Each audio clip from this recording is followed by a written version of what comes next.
नमस्कार, आप देख रहे हैं जोहार झारखंड और मैं हूं आपके साथ सुकन्या सिंह। और सबसे पहले इस वक्त की बड़ी खबर जो रांची से आ रही है, जहां 4 नए कोरोना पॉजिटिव मरीज मिले हैं। मेडिका अस्पताल में भर्ती थे चारों मरीज।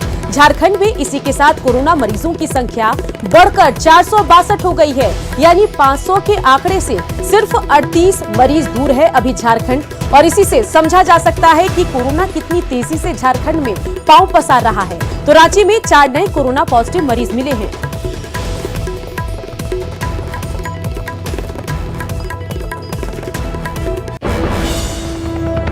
और इन सब के बीच करीब 2 महीने बाद रांची का सबसे बड़ा हॉटस्पॉट में संक्रमण कम हुआ है। इसके साथ ही हिंदपीढ़ी के कई इलाके धीरे धीरे छूट मिलना वहां पर शुरू हो गई है। आगे आने वाले कुछ दिनों में हिंदपीढ़ी पूरी तरह से कंटेनमेंट जोन मुक्त हो जाएगा।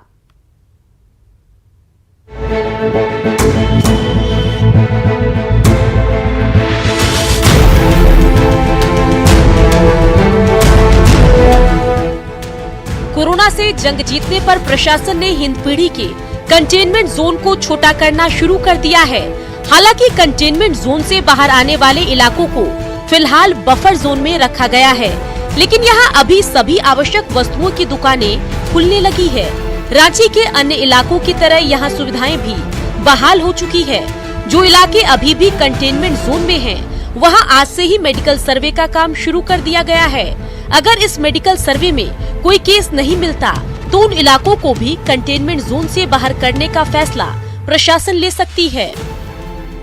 जितना जल्द हो सकता हम लोग प्रयास कर रहे हैं कि उन इलाकों को भी हम लोग स्पेशल ड्राइव चला करके स्क्रीनिंग कराते हुए प्रोसेस, जो मेडिकल प्रोसेस को कराते हुए उसको भी जल्द से जल्द डिकंटेन कर दें, ताकि यथासंभव यथाशीघ्र पूरे के पूरे हिंदपीढ़ी क्षेत्र को भी हम लोग कंटेनमेंट जोन से बाहर कर दें।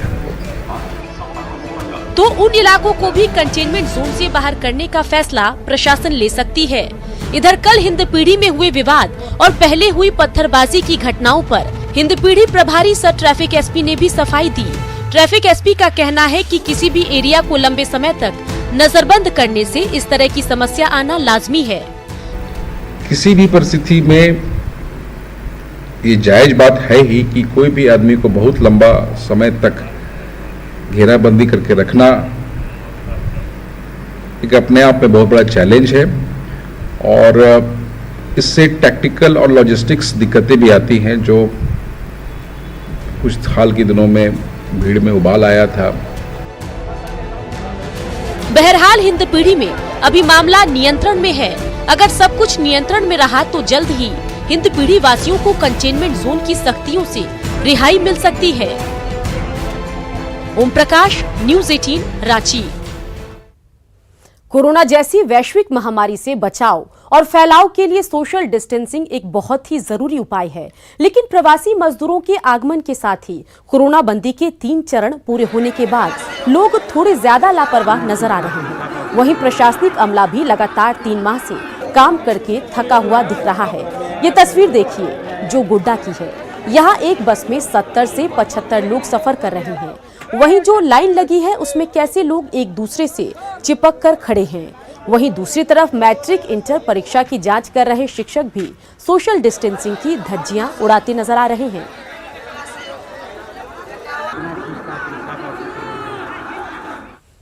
सरकार के भरोसे को कायम रखने की जिम्मेदारी अधिकारियों की होती है, लेकिन रामगढ़ में राशन वितरण में घोर लापरवाही से हताश लोग अब खुदकुशी की कोशिश तक करने लगे हैं। रामगढ़ में बेबसी और मजबूरी की कुछ तस्वीरों ने सिस्टम को सवालों में खड़ा कर दिया है। राशन नहीं मिलने के कारण भुरकुंडा के एक शख्स बीरबल यादव के दामोदर नदी में छलांग लगाने की बात सामने आ रही है। हालांकि आसपास के लोगों ने उसे बचा लिया। अब हताशा से परेशान बीरबल का एक वीडियो भी इन दिनों वायरल हो रहा है। पुल से क्यों कूद गया? क्या करे, खाने पीने के लिए नहीं जुटा तो क्या करेगा आदमी? मुखिया तो देवे नहीं करता। अभी आपका जान चला जाता है तो आपका परिवार को कौन देखता है? कौन देखता? मुखिया समझता। जब चावल मांगते तो बोलता कल देंगे परसों देंगे, लटकाइले हम लोग को। कौन है आपका मुखिया? जानकी ठाकुर है। बताया जा रहा है कि भुरकुंडा के इमली गांव पंचायत का रहने वाला बीरबल टेंट हाउस में काम करता था, लेकिन कोरोना बंदी के कारण उसका वो रोजगार भी छिन गया। ऊपर से लाल कार्ड नहीं होने के कारण राशन से अनाज भी नसीब नहीं हो रहा।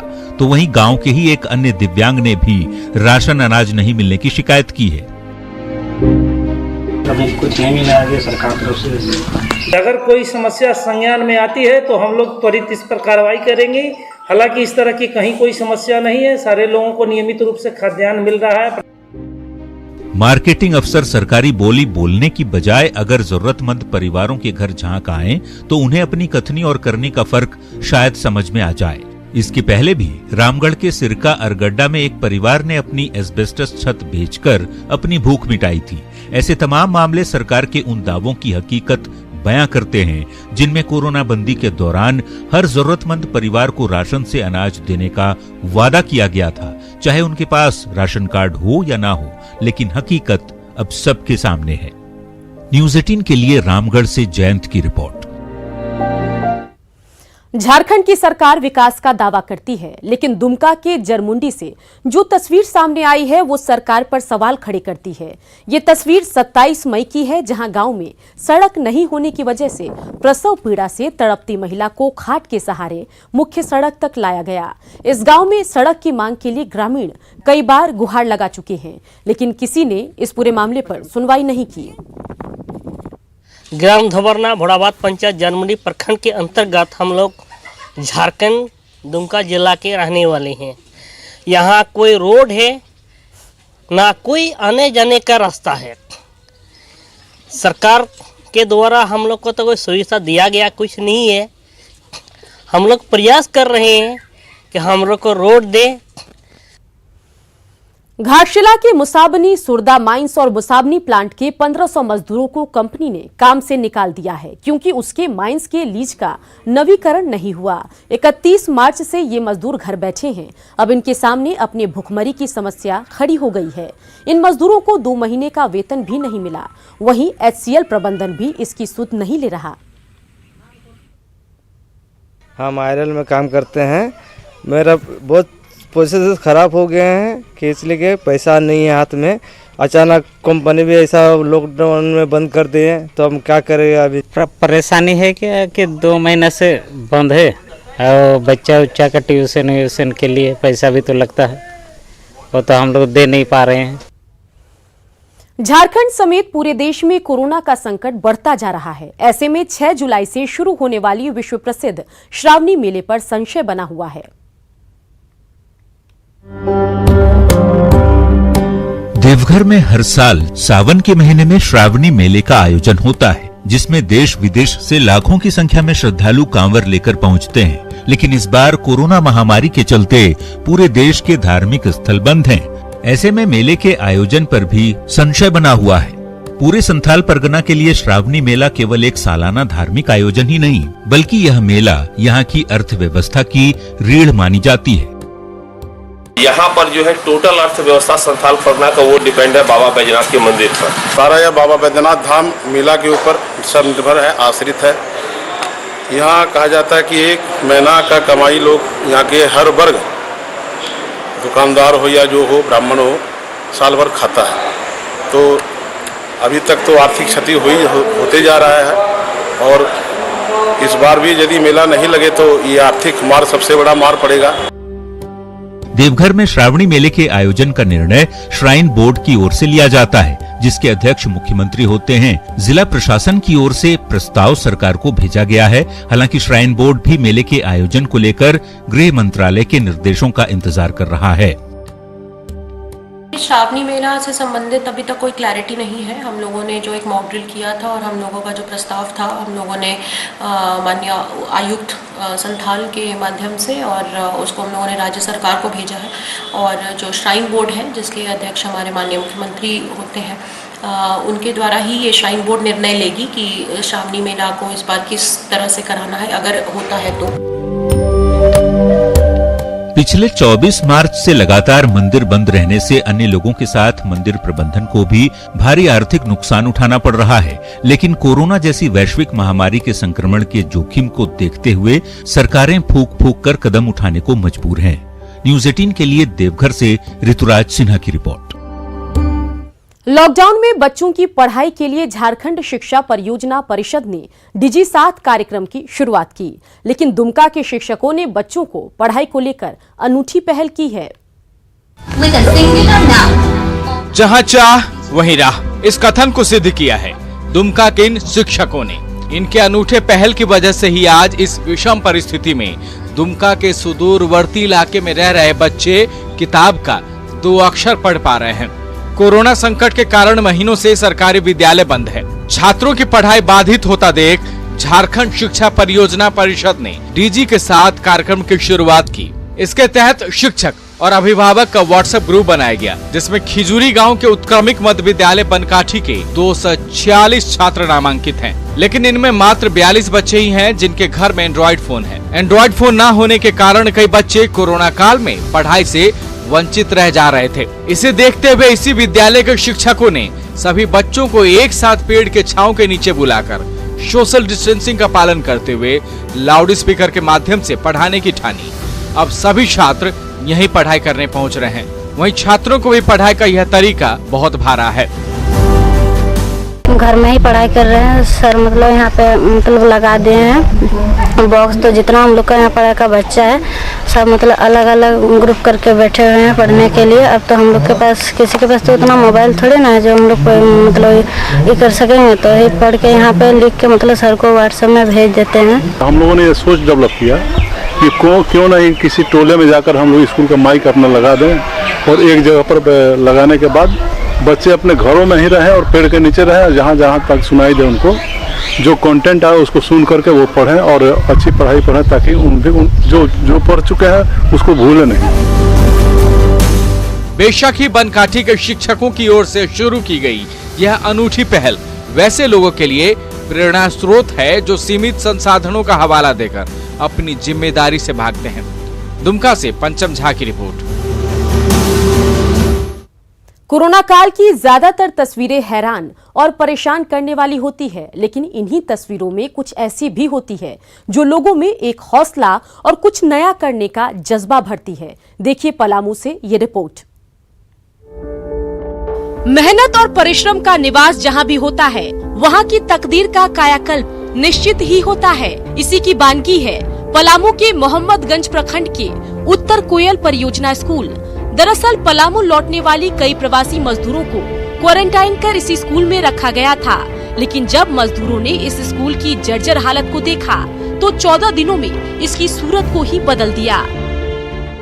हम लोग देखे कि यहाँ का जो भी है अच्छा दिखने में नहीं था, धुएं वगैरह था, और हम लोग को जुगाड़ मिला गया, पेंट पोचारा जो भी है हम लोग सर सफाई करके इसका पेंट वगैरह कर दिए हैं। हम लोग अपना जहाँ पे इतना जो आदमी यहाँ थे उन लोग से हम लोग सहमत किए हैं कि भाई हम लोग के ही तो रहना है ना, कुछ इसमें रंग उंग जुगाड़ करके इसको पेंट कर देते हैं कि देखने में अच्छा लगे। अब अच्छा लग रहा है। दरअसल जिले के उपायुक्त डॉक्टर शांतनु अग्रहरि ने क्वारंटीन में रहने वाले मजदूरों से कार्य करने को लेकर सहमति ली थी। साथ ही सभी प्रखंडों के बीडीओ को निर्देश दिया था कि जो मजदूर क्वारंटीन सेंटर में काम करना चाहें तो उन्हें जरूरी सामान मुहैया कराया जाए। इन लोगों ने अपना सहमति जाहिर किया कि अगर मुझे सामान मिलेगा तो हम लोग स्कूल का रंग रोगन कर देंगे। तो हम लोगों ने उपलब्ध कराया सामग्री और इन लोगों ने मिलजुल कर पूरे स्कूल का रंग रोगन किया है। बहुत ही सराहनीय काम किया है। अब तक हम लोगों ने क्वारंटीन सेंटर की बदहाली और वहां भोजन को लेकर विवाद की नकारात्मक खबरें ही देखी है, लेकिन पलामू के मोहम्मदगंज की ये तस्वीर बयां करने के लिए काफी है कि परिश्रम और प्रशासन के बेहतर संवाद से खंडहर को भी खूबसूरत बनाया जा सकता है। न्यूज 18 के लिए पलामू से नील कमल की रिपोर्ट। पाकुड़ में शहरी जलापूर्ति योजना पर लॉकडाउन का असर पड़ा है। बाईपास रोड के बल्लभपुर में वाटर ट्रीटमेंट प्लांट बन रहा है, वहीं पश्चिम बंगाल के चांदपुर कनाल में इनटेक वेल बन रहा है, लेकिन लॉकडाउन के कारण फिलहाल काम बंद है। जलापूर्ति योजना के चालू होने से पाकुड़ के लोगों को राहत मिलती है, लेकिन अब शुद्ध पेयजल के लिए लोगों को और इंतजार करना होगा। तो चल रहा था पहले धीरे धीरे, अभी 1.5-2 महीने से बंद है, ऐसे ही पड़ा हुआ। क्या मालूम क्या बोल रहा है, क्या कर रहा है। IIT खड़गपुर से सहयोग से उसका डिजाइन ड्राइंग इनटेक वेल का उपलब्ध कराने के लिए निर्देश दिया गया है और हम लोग उसका लेटर भी दिए हैं और क्लेम बना के तो उसका कितना पेमेंट होगा डिजाइन ड्राइंग का हम लोग अधीक्षण अभियंता और क्षेत्रीय मुख्य अभियंता के माध्यम से मुख्यालय रांची को भेजे हैं। जमशेदपुर के टाटा नगर रेलवे स्टेशन में अन्य राज्य जाने के लिए टिकट बुकिंग के सभी काउंटर खोल दिए गए हैं। वहीं एक काउंटर में लॉकडाउन के पहले जो टिकट लोगों ने लिया है उसका पैसा लौटाया जा रहा है। टाटा नगर बुकिंग काउंटर पर लोगों से बात की सहयोगी आशीष कुमार तिवारी ने। कोरोना बंदी में जहां सबसे बड़ा असर जो था वो रेलवे में देखा जा रहा था और मैं अभी मौजूद हूं टाटा नगर रेलवे स्टेशन में, जहां आप देख सकते हैं कि आज से जो है वो तमाम जो ये काउंटर है रिजर्वेशन की वो खोल दी गई है और आप देख सकते हैं किस तरह कतारबद्ध जो लोग हैं वो यहाँ पहुँच रहे हैं। बस इनका यही है कि इनका जो टिकट था वो लॉकडाउन के पहले इन्होंने टिकट कराया था, जो ट्रेन नहीं जा पाया उन सभी को जो पैसा है वो रिटर्न हो रहा है। आप देख सकते हैं कि लाइन से सैकड़ों लोग जो है वो यहाँ पहुँचे हुए हैं, सोशल डिस्टेंस का पालन किया जा रहा है और सैकड़ों लोग जो है वो यहाँ अपना टिकट जो वापस हो रहा है उनका वो पहुँच रहे हैं। हम लोगों से भी बात करेंगे। भैया क्या करने आए हैं? टिकट कैंसिल कराने आए हैं। कब कराए थे? टिकट कराए थे आपका अप्रैल महीना में, लेकिन 7 मई का मेरा टिकट था और मुंबई से गोरखपुर तक का टिकट था, उसी को कैंसिल कराने हैं। काफ़ी दिन से परेशान थे, पैसा भी नहीं था मेरे पास में, तो इसको सोचे कैंसिल कराते। बहुत बार आए, फिर रिटर्न होना पड़ा, लेकिन आज पेपर के माध्यम से पता चला कि आज काउंटर खुलेगा। 2 घंटे से 3 घंटे से लाइन में लगे हुए हैं। अभी देखिए अभी कब तक नंबर आता है, काफ़ी लोग अभी भीड़ लगा हुआ है। अभी लोग जो है वो घरों से नहीं निकल रहे हैं क्योंकि जो जहां है वहीं रहने के मजबूर है क्योंकि कोरोना वायरस से लोगों का अभी भी डर है। हम भी आपसे यही अपील करेंगे कि बिना वजह लोग अपने घरों से ना निकले क्योंकि कोरोना को हराने के लिए घर में रहकर सुरक्षित रहना अति आवश्यक है। न्यूज़ 18 के लिए जमशेदपुर से आशीष कुमार तिवारी। कोरोना महामारी के बीच लौहनगरी जमशेदपुर के लोग अब मिठाइयों का आनंद उठा सकेंगे। राज्य सरकार की ओर से जारी गाइडलाइन के बाद मिठाई दुकान खोल दी गई है। हालांकि नियम यह है कि दुकान में मिठाई खाने की इजाजत नहीं होगी, ग्राहक को अपने घर ले जाकर मिठाई खानी होगी।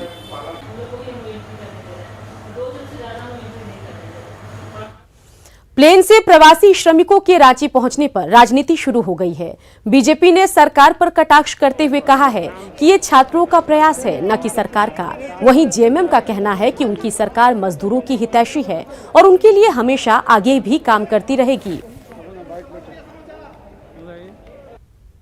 ये तो हंसी आती है। हंसी इस बात के लिए आती है कि बंगलोर जो लॉ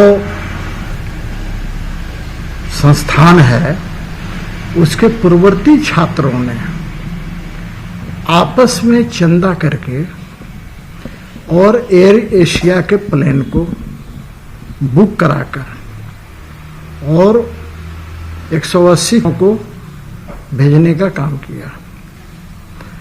अब राज्य सरकार और मुख्यमंत्री अपनी पीठ थपथपा रहे हैं। मुझे समझ में नहीं आता है, थोड़ा सा भी ये नहीं उनको लगता है कि भैया सब लोग जानता है। राज्य के माननीय मुख्यमंत्री ने इस बात को बार बार कहा है कि हमको परमिशन दिया जाए ताकि हम नॉर्थ ईस्ट से, लेह से, अंडमान निकोबार से अपने लोगों को ला पाए। ये श्रमिक भी जो आए उसी अपील का ही नतीजा है। जो लोग इस राज्य के साथ जुड़े हुए हैं, मुख्यमंत्री के साथ जुड़े हुए लोग हैं, उन्होंने इस एफर्ट को आगे बढ़ाया है। निजी स्कूलों की फीस मामले पर बीजेपी नेता बाबूलाल मरांडी ने कहा है कि सरकार के निजी स्कूलों में पढ़ने वाले बच्चों की फीस भरनी चाहिए। मरांडी ने कहा कि सरकार बीपीएल के 25% बच्चों की फी जमा कराती है, वहीं बाकी बच्चे 75% बच्चों का भी फी उन्हें जमा कर देना चाहिए ताकि अभिभावकों पर बोझ न पड़े। विद्यालय के जो शिक्षक है या शिक्षकोत्तर कर्मचारी है उनका भी ध्यान रखना चाहिए और अभिभावकों का भी ध्यान रखना चाहिए और उसमें से बीच का रास्ता निकालनी चाहिए। हमने तो यहाँ तक कहते हैं कि भाई जितने भी निजी विद्यालय है उसमें 25% जो गरीब बच्चों की फीस देना तो सरकार का ही दायित्व है और 75% तो हमने कहा था कि भाई जितने भी बच्चों का जो फीस है वो सरकार अदा कर दे ताकि उन विद्यालयों में जो शिक्षक काम करते हैं उनको वेतन मिल सके। यूपी में आजम खान की भैंस चोरी का मामला आज भी आपको याद होगा कि किस तरह पूरा प्रशासनिक महकमा उस भैंस की खोज में जुटा था। धनबाद में भी एक ऐसा ही मामला सामने आया, बस यहां किरदार बदल गए हैं।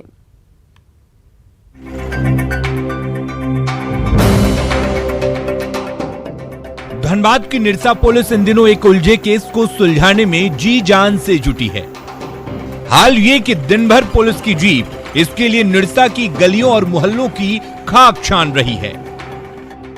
यहां तक कि जांच टीम सांस रोके सीसीटीवी फुटेज के हर उस फ्रेम को भी खंगाल रही है जहां से आरोपी का कुछ सुराग मिल जाए।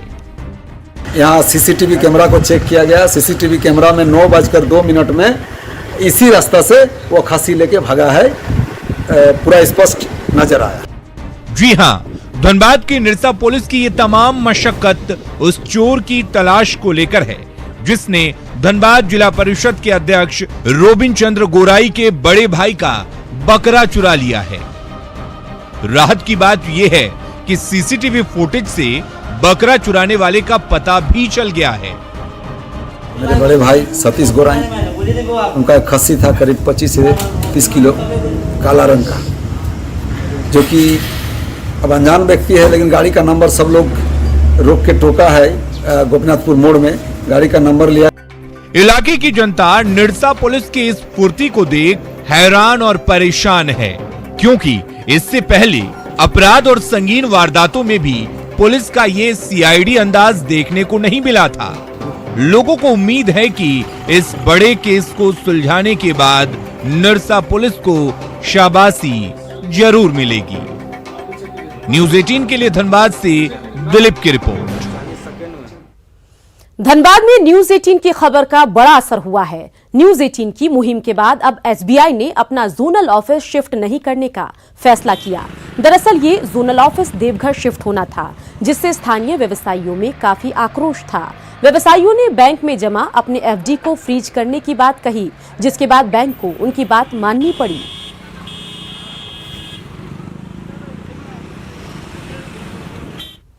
स्वच्छता दिवस के मौके पर चुप्पी तोड़ो स्वस्थ रहो जागरूकता अभियान की शुरुआत की गई। प्रोजेक्ट भवन में आयोजित इस कार्यशाला को पेयजल एवं स्वच्छता मंत्री मिथिलेश कुमार ठाकुर ने शुरू किया। इस जागरूकता अभियान के तहत महिलाओं और लड़कियों में माहवारी स्वच्छता के प्रति जागरूकता बढ़ाने और इसको लेकर चुप्पी तोड़ने के लिए 1 महीने तक अभियान चलाया जाएगा। हो सके, सस्टेनेबल वे में उसका इकोनॉमिक डेवलप हो सके और उसका प्रयोग हो सके। आप सभी की सहयोग की हमें आवश्यकता है और हमें उम्मीद है कि आप सभी के सहयोग से, आप सभी के माध्यम से इस अभियान को हम लोग सफल बनाएंगे। और इन सब के बीच पश्चिम सिंहभूम में नक्सलियों के खिलाफ सुरक्षा बलों को बड़ी सफलता मिली। पोड़ाहाट जंगल में पीएलएफआई के साथ मुठभेड़ में 3 नक्सली मारे गए, वहीं 1 नक्सली घायल भी हुआ, जिसे इलाज के लिए चक्रधरपुर अस्पताल में भर्ती कराया गया। बताया जा रहा है कि पुलिस को इलाके में पीएलएफआई के एरिया कमांडर अजय पूर्ति के दस्ते की सूचना मिली थी। इसी पर जिला पुलिस और सीआरपीएफ के जवान इलाके में सर्च ऑपरेशन चला रहे थे, लेकिन इसी दौरान नक्सलियों ने फायरिंग शुरू कर दी। सुरक्षा बलों की जवाबी कार्रवाई में 3 नक्सली ढेर हुए, जबकि एक अन्य को गोली लगी। फिलहाल इलाके में सर्च ऑपरेशन चल रहा है।